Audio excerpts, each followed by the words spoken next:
देवताभ्यो नमः इष्टदेवताभ्यो नमः आराध्यदेवताभ्यो नमः महागणपतेभ्यो नमः प्रार्थनं समर्पदीपानां धूपोऽयं दृश्यताम् आगमार्थं सुदेवानां गमनसन्तुष्टतां कुरुवे गण्ठारं तत्र देवता वानलाचनं कर्पूरनीराजनं दर्शयामि धूपं दर्शयामि ॐ जपाकुसुमसङ्काशं काशपेयं महादितिं तमोरिं सर्वपापाग्नं प्रणतोऽस्तु दिवाकरं सरस्वती नर्मदा सिन्धु कावेरी जले स्निग्धसन्निधिं कुरु कृष्ण कृष्ण विष्णु विष्णु विष्णुराज प्रार्थयामि नमस्करोमि ओम ನಮ್ಮ ನೆಚ್ಚಿನ ಅಧಿಕಾರಿಯ ಮುಖ್ಯ ಚಪ್ಪಾಳೆ ಮೂಲಕ ಒಂದು ಉದ್ಘಾಟನೆಯನ್ನು ಮಾಡಬೇಕು ಕೇಳ್ಕೊತಾ ಇದ್ದೀವಿ.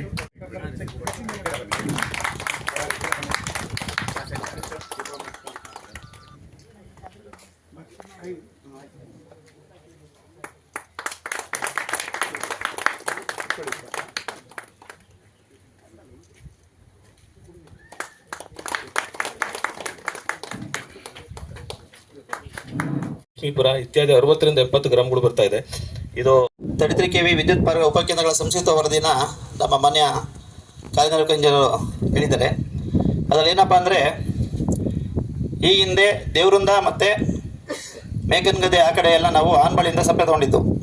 ಸಪ್ಲೈ ಅಂದರೆ ಮೂಡಿಗೆರೆಯಿಂದ ತುಂಬ 40ರಿಂದ 50 ಕಿಲೋಮೀಟರ್ ವ್ಯಾಪ್ತಿ ಇದೆ ಅಂತೇಳಿ ಅಲ್ಲಿನ ಏನು ಗ್ರಾಮಸ್ಥರು ಹೋರಾಟ ಮಾಡಿ ದೇವಲಿಕೆರೆಯನ್ನು ಸಪ್ಲೈ ತೊಗೊಂಡಿದ್ದರು.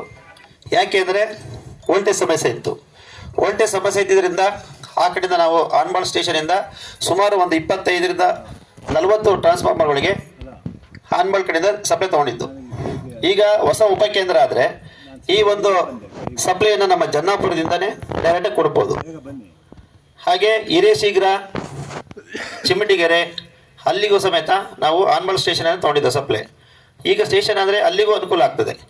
ಹಾಗೆ ಏನು ಬಾರ್ಡರ್ಗಳಿದ್ದಾವೆ ಎಲ್ಲ ಕಡೆಗೂ ಇಲ್ಲಿಂದನೇ ಸಪ್ಲೈ ಕೊಡೋ ಉದ್ದೇಶ. ಯಾಕೆಂದರೆ ಈಗ ಏನು ಜನ್ನಾಪುರದವರೆಗೂ ಸುಮಾರು ಸರಿ ಇಂಟ್ರಪ್ಷನ್ ಆಗ್ತಿತ್ತು ಸಪ್ಲೈ, ನಮಗೆ ಪದೇ ಪದೇ ಹೋಗೋದು ಬರೋದು.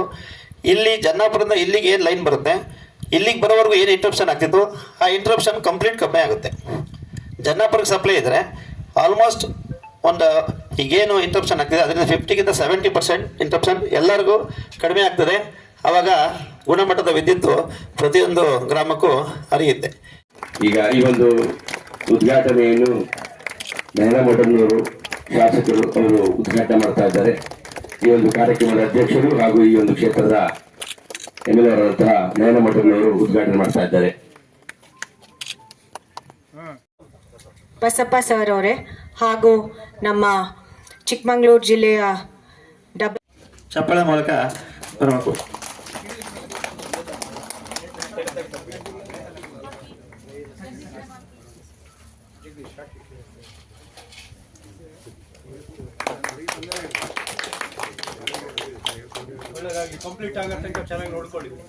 ಸನ್ಮಾನಿಸಿದಂಥ ಎಲ್ಲರಿಗೂ ಧನ್ಯವಾದಗಳು.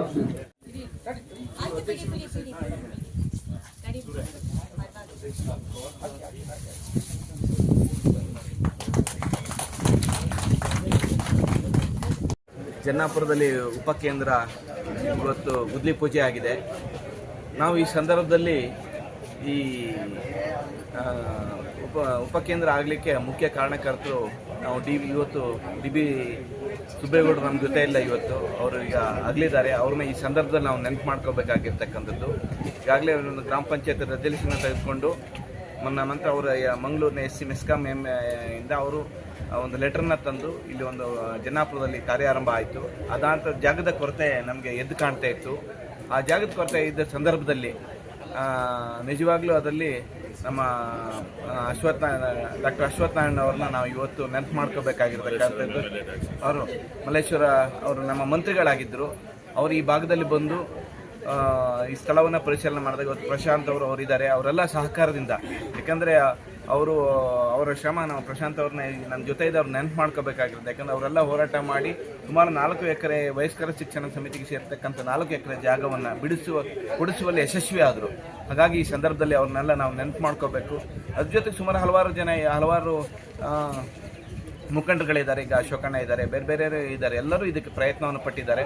ಆದರೆ ಈ ಸಂದರ್ಭದಲ್ಲಿ ಡಿ ಬಿ ಸುಬ್ಬೇಗೌಡರನ್ನ ನೆನಪು ಮಾಡ್ಕೊಳ್ತಾ, ಶ್ರೀ ಅಶ್ವತ್ಥನಾರಾಯಣ ಅವ್ರನ್ನ ನೆನಪು ಮಾಡ್ಕೊಳ್ತಾ ಇವತ್ತು ಈ ಜಾಗವನ್ನು ಮಾಡಲಿಕ್ಕೆ ಇದೆ. ಮತ್ತು ನಮ್ಮ ಹಿಂದಿನ ಸರ್ಕಾರ ಇದ್ದ ಸಂದರ್ಭದಲ್ಲಿಯೂ ಈ ಮೆಸ್ಕಾಂ ಇದನ್ನು ಹಿಂದಿನಿಂದಲೂ ಈ ಪ್ರಯತ್ನ ಸುನೀಲ್ ಕುಮಾರ್ ಇದ್ದಾಗಲೇ ಅದು 6 ಕೋಟಿ ಎಸ್ಟಿಮೇಟ್ ಆಗಿತ್ತು. ತದನಂತರ ಈಗಿನ ಸಚಿವರು ಬಂದ ನಂತರ, ಜಾರ್ಜ್ ಅವರು ಬಂದ ನಂತರ 9 ಕೋಟಿಗೆ ಇದಾಗಿದೆ. ಹಾಗಾಗಿ ಇವತ್ತು ನಯನ ಮೋಟಮ್ನವರು ಉದ್ಘಾಟನೆ ಇವತ್ತು ಗುದ್ದಿ ಪೂಜೆ ಮಾಡುವ ಮೂಲಕವಾಗಿ ಇವತ್ತು ಕಾರ್ಯಾರಂಭ ಆಗಿದೆ. ಇವತ್ತು ಉಪಸಭಾಪತಿಗಳು ಬರಬೇಕಾಗಿತ್ತು ಪ್ರಾಣೇಶಣ್ಣ ಅವರು ಕಾರಣಾಂತರಗಳಿಂದ ಬಂದಿಲ್ಲ. ಅವರು ಬೇರೆ ಕಾರ್ಯಕ್ರಮ, ಯಡಿಯೂರಪ್ಪರವರ ಕಾರ್ಯಕ್ರಮ ತನಿಖೆಯಲ್ಲಿ ಇರೋದ್ರಿಂದ ಹಾಗಾಗಿ ಅವರು ಆ ಕಡೆ ಅಲ್ಲಿಗೆ ಹೋಗಿದ್ದಾರೆ ಅಂತ ಈ ಸಂದರ್ಭದಲ್ಲಿ ಇದರಲ್ಲಿ ಸುಬ್ಬೇಗೌಡರನ್ನ ನೆನಪು ಮಾಡ್ಕೊಂಡು ಅವ್ರ ಯತ್ನ ಇಡಬೇಕು ಅನ್ನೋದು ನನ್ನ ಅವರು ಸಹಕಾರ ಇರೋದ್ರಿಂದ, ಈ ಜನಾಪುರ ಸ್ಟೇಷನ್ ಇರೋದ್ರಿಂದ ಅವ್ರು ಈ ಸಂದರ್ಭದಲ್ಲಿ ನೆನಪು ಮಾಡ್ಕೊಳ್ಳೋದು ಒಳ್ಳೆಯದಂತ ಈ ಸಂದರ್ಭದಲ್ಲಿ ಹೇಳ್ತೀನಿ. ಹೆಸರು ಇಡಬೇಕಂತ ಹೇಳ್ತೀನಿ.